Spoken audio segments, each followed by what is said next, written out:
Rádio Fapcom. O som da comunicação.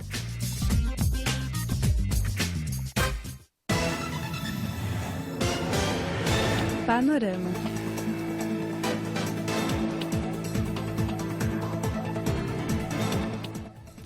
Olá, ouvinte da Rádio Fapcom, são 6h15 e começa agora mais uma edição do Panorama, a sua revista eletrônica. Eu, Carolina Costa, te acompanho até às 6h45 da tarde com as novidades da semana de política, saúde, esporte, comportamento e muito mais.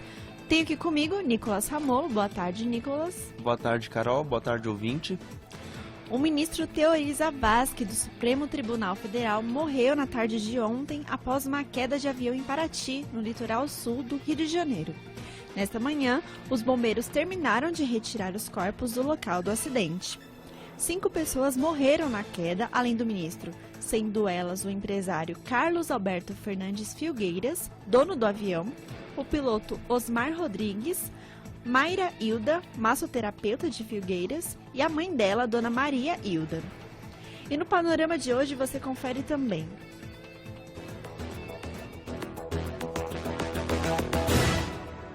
Donald Trump toma posse como novo presidente dos Estados Unidos. Retrospectiva 2016, os fatos mais marcantes do ano. A crise nos presídios do Brasil. A previsão do tempo, a programação cultural e as novidades do esporte.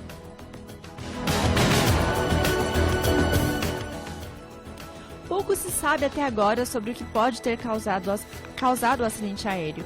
Hoje, uma equipe de militares da Força Aérea Brasileira iniciou investigação no local. Até agora, foram abertas 3 investigações para as causas do acidente, uma conduzida pela Aeronáutica, outra pelo Ministério Público Federal e outra conduzida pela Polícia Federal. O avião de pequeno porte decolou à 1 da tarde do Campo de Marte, em São Paulo, e a queda ocorreu à 1h45, quando o bimotor estava a 2 km de distância da pista do aeroporto, caindo no mar. Um dos fatores que podem ter levado à queda foi o mau tempo, pois chovia bastante no local. O ministro era relator da Operação Lava Jato e o próximo passo da investigação seria a homologação da mega delação premiada da Odebrecht. Essa homologação, que ocorreria em fevereiro, deve ser adiada até que um novo relator seja designado para tratar do processo no Supremo Tribunal Federal. Internacional. E tomou posse hoje o novo presidente dos Estados Unidos, Donald Trump. Pela manhã, ele participou de uma cerimônia religiosa em uma igreja em Washington e depois ele e a primeira-dama, Melania Trump, foram recebidos por Barack Obama e Michelle Obama. Às 3 da tarde aconteceu oficialmente a posse do presidente, que fez seu juramento com a mesma Bíblia usada por Abraham Lincoln e uma que sua mãe lhe deu em 1955. Em seu discurso, disse que o povo irá governar a América novamente, pois as vitórias de presidentes passados não foram vitórias do povo, e agora o povo será ouvido. O presidente prometeu que gerará empregos e que construirá estradas e viadutos. Ele encerrou com seu slogan de campanha, Make America Great Again, tornar a América grande novamente. Durante todo o dia houve protestos de manifestações anti-Trump, com diversos cartazes denunciando racismo no país.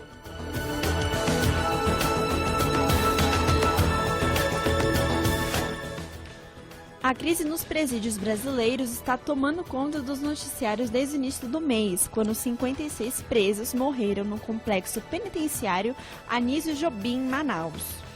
Desde então, mais 4 outros confrontos e mortes aconteceram em outros presídios de Manaus, Roraima e Rio Grande do Norte. O presidente Michel Temer anunciou que vai colocar as Forças Armadas à disposição dos estados. O confronto mais recente em presídios aconteceu na Penitenciária Estadual de Alcaçuz, no Rio Grande do Norte. Membros de 2 facções se enfrentaram no telhado dos pavilhões, deixando mortos e feridos, segundo a Polícia Militar. Na última quarta-feira, 220 membros da facção criminosa Sindicatos do RN foram retirados de Alcaçuz para evitar confronto com membros do PCC. No último fim de semana, também membros do PCC invadiram uma área onde ficam os integrantes do sindicato do RN, e 26 pessoas morreram. Do começo do ano até agora, foram registrados 130 mortos em presídios pelo país. Saúde. Um surto de febre amarela tomou conta do estado de Minas Gerais. Foram confirmadas essa semana 23 mortes em decorrência da doença. De acordo com a Subsecretaria de Vigilância e Proteção à Saúde de Minas Gerais, há 206 casos registrados, sendo 34 confirmados e 23 óbitos. Além dos 29 municípios registrados em Minas, uma morte em decorrência da doença foi confirmada no Distrito Federal. Os responsáveis pelo controle da vacina contra a febre amarela no Distrito Federal afirmaram que não há motivo para pânico. O subsecretário de Vigilância Epidemiológica da Secretaria da Saúde, Tiago Coelho, afirmou que há estoque da vacina e que a prioridade são as pessoas que vão viajar para áreas de risco. Intervalo e já voltamos. Rádio Fapcom, som da comunicação. Panorama.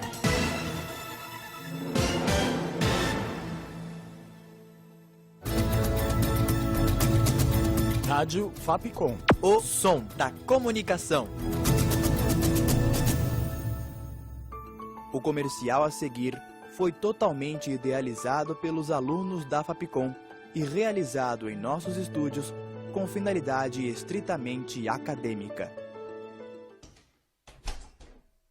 Mãe, essa é a Ju, a minha namorada. Oi, Ju, tudo bem? Tudo?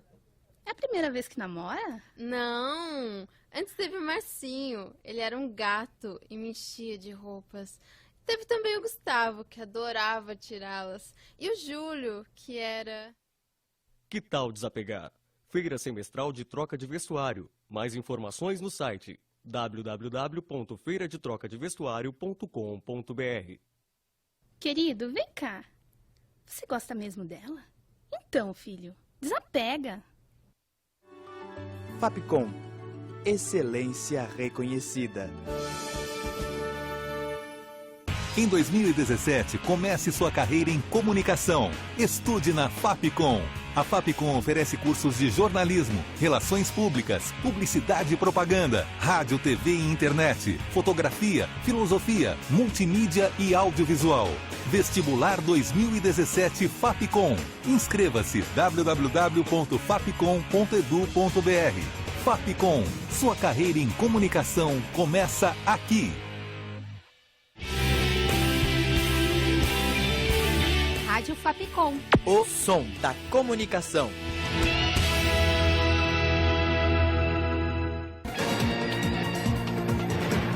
Panorama.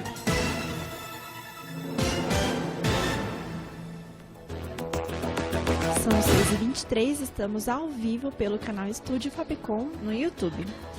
Uma notícia agora de tarde é que o juiz federal substituto Eduardo Ribeiro de Oliveira, da 5ª Vara Federal de Brasília, decidiu impedir o presidente da Câmara, Rodrigo Maia, de concorrer à reeleição, segundo apurou o G1. Então essa notícia agora é de última hora.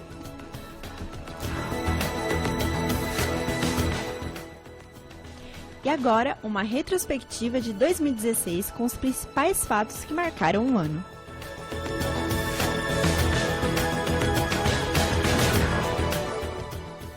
O impeachment da presidente Dilma Rousseff.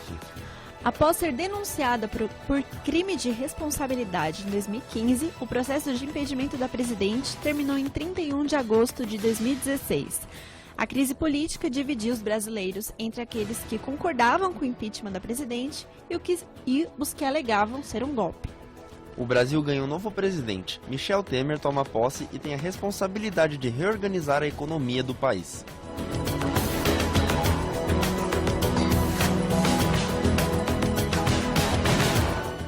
Operação Lava Jato avança suas investigações em 2016 e prende o ex-presidente da Câmara dos Deputados, Eduardo Cunha, em setembro de 2016. Em dezembro de 2016, ex-executivos da empreiteira Odebrecht fizeram uma delação premiada à Lava Jato, que seria revelada agora em fevereiro, mas deve ser adiada até a escolha do novo relator.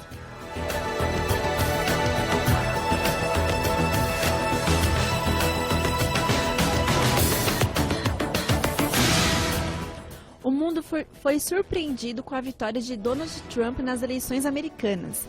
Apesar de não ter o apoio da maioria das pessoas públicas, incluindo o então presidente Obama, Trump surpreendeu e venceu a corrida presidencial com mais votos no colégio eleitoral do que a concorrente Hillary Clinton. Hillary conquistou 3 milhões de votos diretos a mais que Trump, mas assim como aconteceu nas eleições de 2000, que elegeu George W. Bush, o que define o resultado é o número de delegados nos colégios eleitorais. A campanha de Donald Trump envolveu muitos escândalos de abuso sexual, além de declarações racistas, xenófobas e sexistas.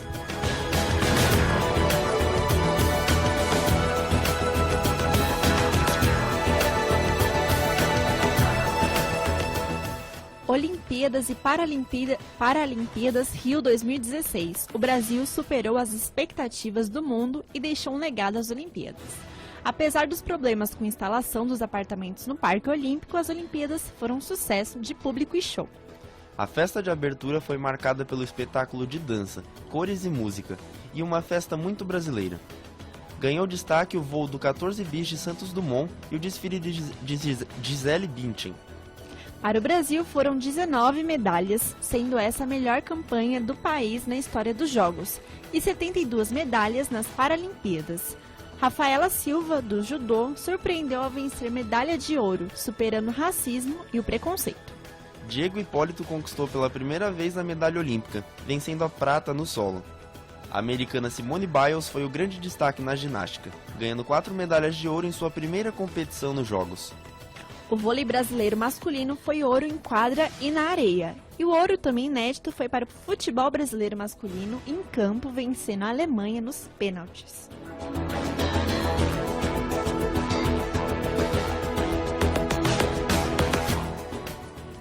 Em 2016 foi marcado também por grandes perdas no cenário mundial e tragédias.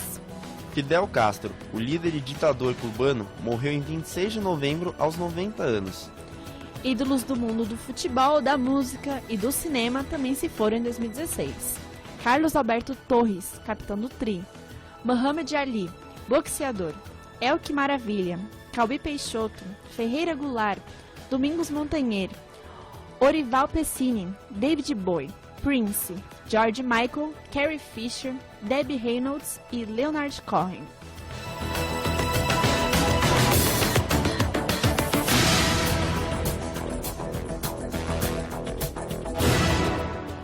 O desastre aéreo com o time da Chapecoense deixou 71 mortos. O time viajava para disputar a final da Copa Sul-Americana na Colômbia, quando o avião caiu por falta de combustível. Além dos jogadores e comissão técnica, jornalistas esportivos também morreram na tragédia. Saíram com vida os jogadores Alan Ruschel, Jackson Fullman e Neto, que está fazendo fisioterapia para a futura volta aos campos. O jornalista catarinense Rafael Renzel também sobreviveu, além da aeromoça Ximena Soares e o técnico da aeronave Irin Tumiri.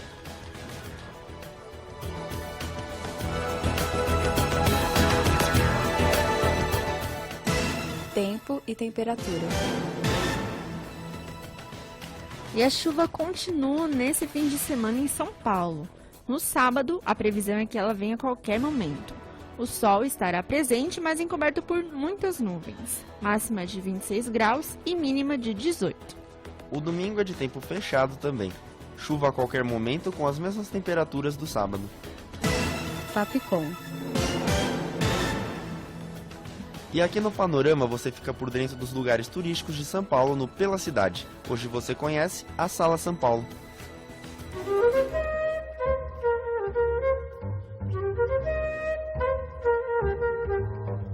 Pela Cidade.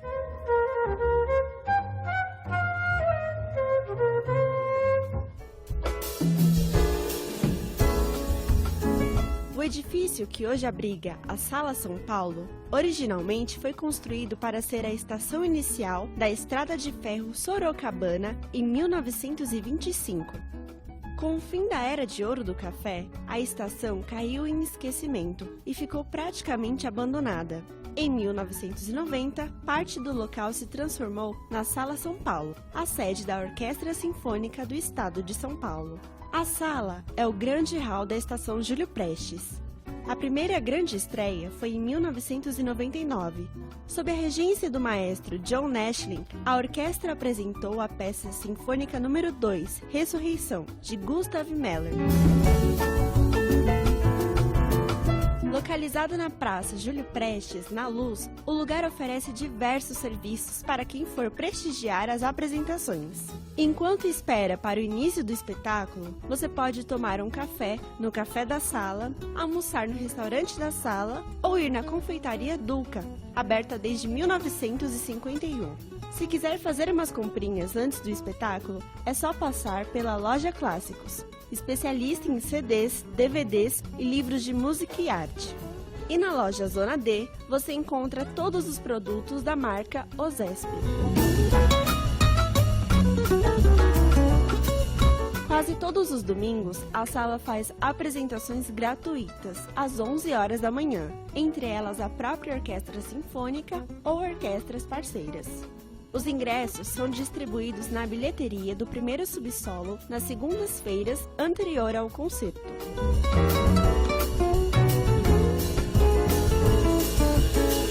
Uma curiosidade: em 2015, o local foi listado pelo jornal britânico The Guardian como uma das 10 melhores salas de concertos do mundo. Ficou com vontade de ir? Então acesse salasaopaulo.arte.br e confira a programação atual. O horário de funcionamento é de segunda a sexta, das 10 da manhã às 6 da tarde, ou até o início do concerto. Sábado, das 10 da manhã às 4 da tarde, e domingos e feriados só funciona se houver apresentações.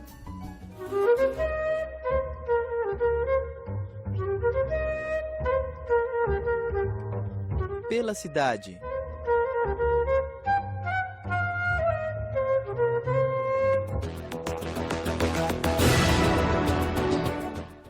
E toda quinta-feira, às 6 da tarde, você pode curtir o Pela Cidade pelo site fapcom.edu.br/rádio. Cultura.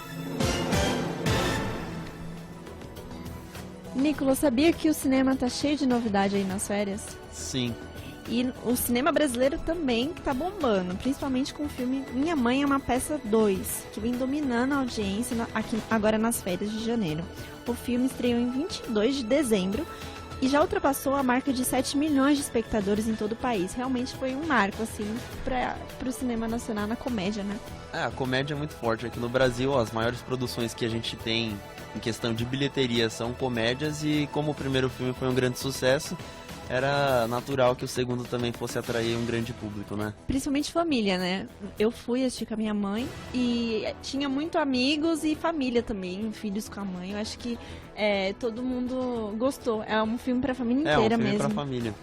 Bom, o filme Minha Mãe é uma Peça 2 conta a história de Dona Hermínia e seus filhos, Marcelino e Juliano. Agora, a apresentadora de TV tem de lidar com a saída dos filhos de casa. Paulo Gustavo, que é a estrela do filme, também é o criador da história.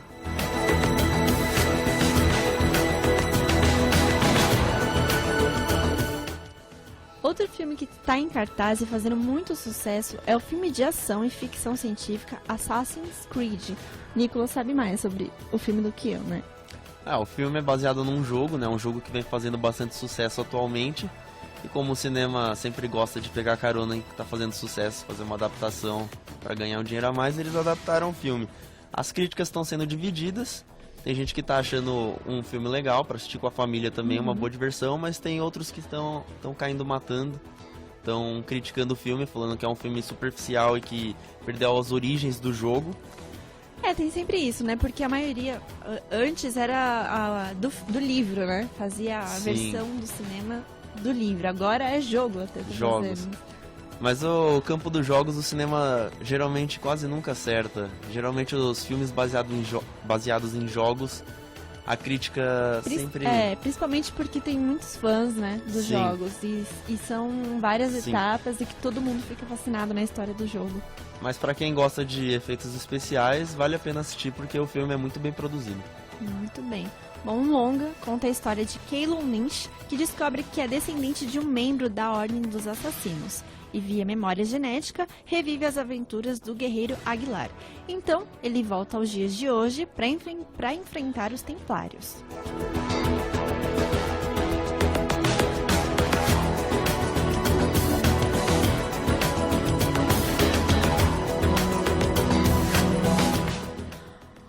outra surpresa no cinema foi o musical que está em cartaz, La La Land, Cantando Estações. Nicolas, o filme ganhou 7 Globos de Ouro para os atores, roteiro, direção, prêmio de melhor filme, musical e comédia. Respeitável, né? Mostra que é um filme muito bem produzido. É um filme que chegou, ele estreou agora recentemente no final do ano, então ele estava sendo muito bem lembrado por todas as premiações. E ele realmente é um filme que ele é acima da média. É uma produção muito bem feita, os atores estão muito bem. O diretor conseguiu extrair o melhor que ele tinha deles, e o detalhe é que o diretor é o segundo longa-metragem que ele dirige. O primeiro tinha sido também muito premiado, Whiplash. E ele parece que ele gosta de trabalhar com filmes musicais, né? O Whiplash tinha muita música, o La La Land é um musical, que apesar de não ter tantos números musicais, tem uma forte presença de música, jazz, ele trata muito bem isso.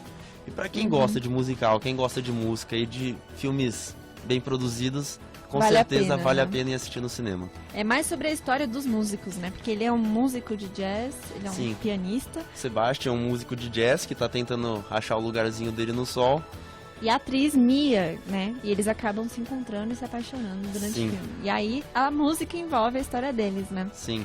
Bom, e o filme tá aí na expectativa pelo Oscar, que acontece dia 26 de fevereiro. As indicações vão sair em breve. E é o grande... É um dos maiores favoritos, né? Provavelmente vai ser indicado a melhor filme do ano e talvez ganhe. Talvez ganhe. E é diferente porque nos últimos anos o Oscar não vem premiando nenhum musical. Não, até porque não vinha sendo produzido nenhum musical muito bom. O último tinha sido Os Miseráveis. Mas ganhou em algumas categorias. Mas recentemente não vinha tendo nenhum muito bom. Aí o La La Land chegou pra ver se muda um pouquinho essa história, né? Surpreendeu realmente no Globo de Ouro. Bom, eles tentaram conciliar a nova relação, né, dos atores aí no filme, que é a Mia e o Sebastian. Eles tentam reconciliar a nova relação enquanto buscam por melhores oportunidades na carreira deles.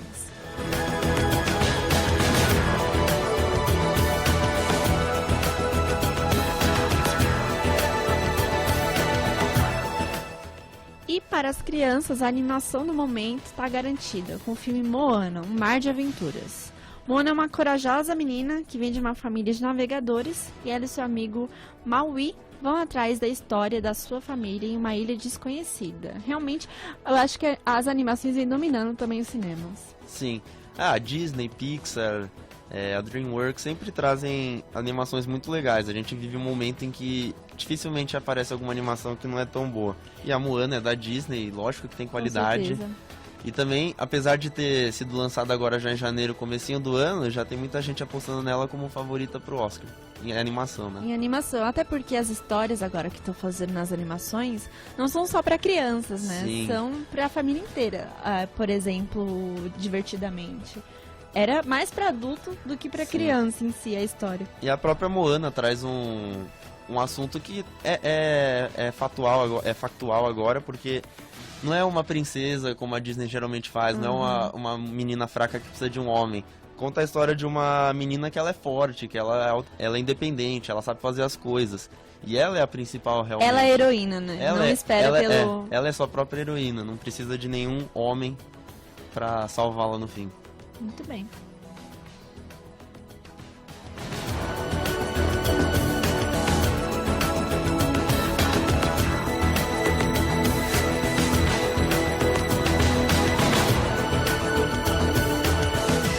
Esporte.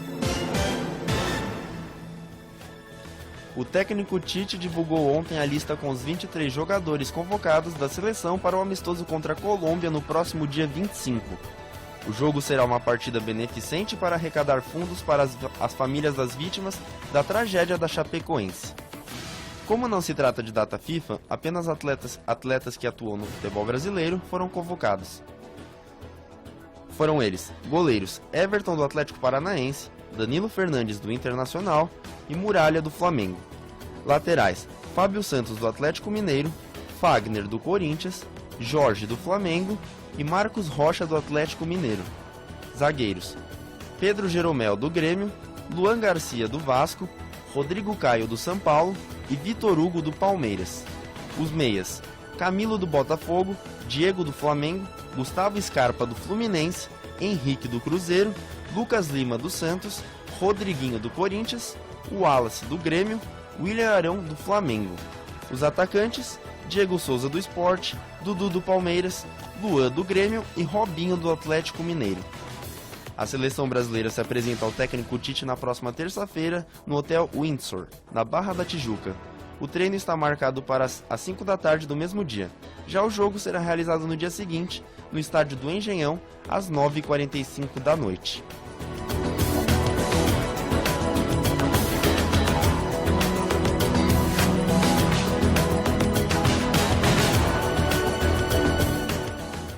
Com produção, roteiro e locução de Carolina Costa e Nicolas Ramolo, sonoplastia de Danilo Nunes e direção artística de Fernando Mariano, essa foi mais uma produção da Rádio Fapcom 2017. Agradecemos a sua audiência e até a próxima sexta-feira.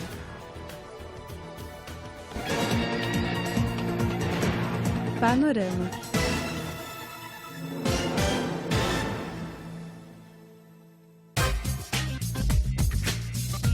Rádio Fapcom. O som da comunicação.